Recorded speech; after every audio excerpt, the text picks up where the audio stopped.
Hello there, friends. You know how every school has its own special, spooky story? I'm sure you guys have heard of your own haunted school bathroom, ghosts in a classroom, or a creepy storage room, but I'm also sure that you guys must have that one special story that's specific to your school.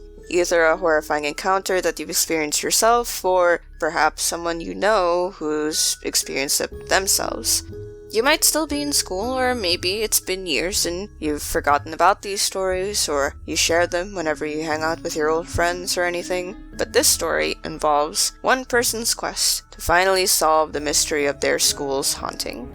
We find this tale the same way we have found many other strange tales, from Futaba Channel, or 2chan, a forum/image board popularly used in Japan, and a source of the many internet urban legends that we've talked about here on the channel, from the Hachishaku-sama to the Ningen. The post was made originally in 2008, with OP here beginning by saying that this is less of a sharing a scary story type of post, but rather a post to help himself find others who have had the same experience as he did, as he's looking for an explanation or answer as to why these strange occurrences happened in the first place.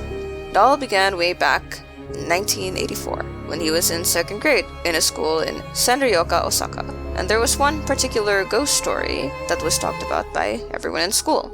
Please stop SOS. Now you may be thinking that the SOS, is it a call for help? Is this a chant of some sort? But no, actually. SOS here refers to a strange monster that lurked around school, and they say that if you went through the small door behind the gym or the old home economics room at the back of the 2nd floor of the old school building, so many words, you would encounter SOS. Now, with the context laid out, he recalls the one morning when he went to school, everyone was abuzz with news. SOS, footprints on the ceiling! There are footprints on the ceiling! And so curious, he went to, as many did, the warehouse near the old school building. And there it was.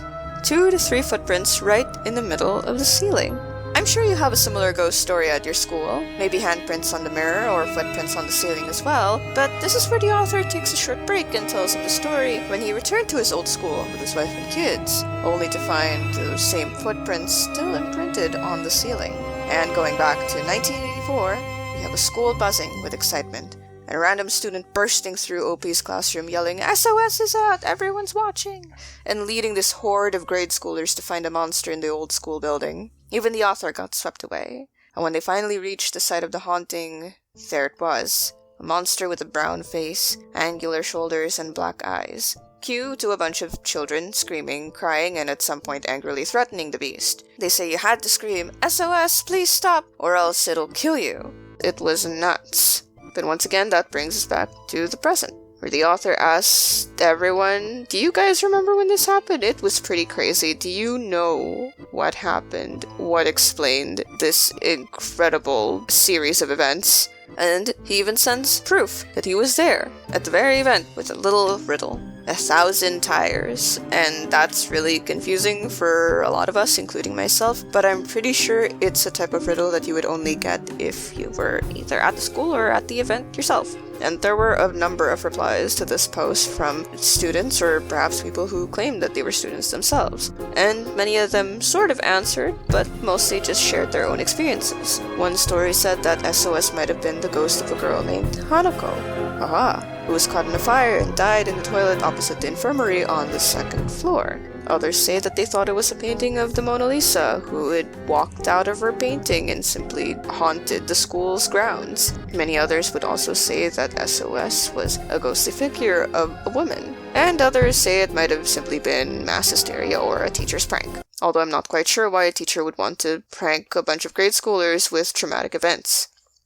But then, a whole 3 years later, OP may have gotten the answer he was looking for, and this answer comes from the true man of SOS, who posted around October 31st, 2011. He comes in saying, this must be the Yamada Daini Elementary School, right? I can actually tell you the identity of SOS. He was actually a student, from my generation. Apparently, some kid was playing around the campus after school, when another guy, I believe he was around high school, had locked him in the boiler room, trapping him in there. The boy even used a stone to etch out SOS on the inside of the door. And I mean, when you say it that way, it sounds like he had died in there, but rest assured, he was found safe and alive. Now, it's not really clear on whether the culprit was caught, but still, this caused a little bit of a panic among the locals. Naturally, parents would be worried, and that in turn would worry the kids as well. And, prior to all of this, there was a fire that happened at the gym, and so all of these stories merged from the fire and a monster that kidnaps children and puts them in the boiler room of the old school building created a monster, and thus SOS was born. As for the face in the building, that was actually a kaiju face made of cardboard and painted with brown paint. It was a little gift/decor by the graduates for a Christmas party from the year before. And the old school building was cleaned by janitors, and they would have to move a lot of stuff around. This would make it look like SOS was moving around the second floor of the old school building, when it's actually just being physically moved around. And so the true man of SOS ends this little explanation with, "That's it. That's really just it. Did it break your dreams?"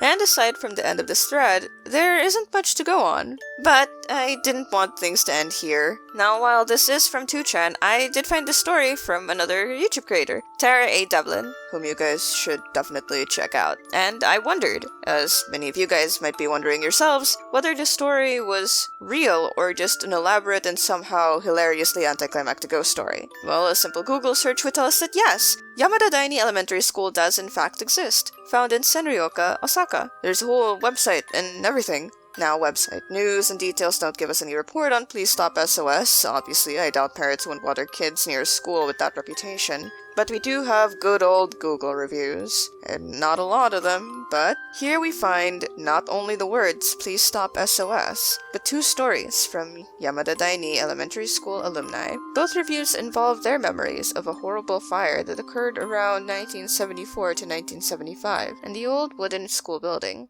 It had apparently started in the drawing room, and many of the tools, equipment, and materials were destroyed. While these could be replaced, nothing could replace the paintings and drawings that the students kept that were also lost to the fire. An unfortunate revelation. However, this does appear to line up with the true man of SOS's story, where he had mentioned a fire happening in the school.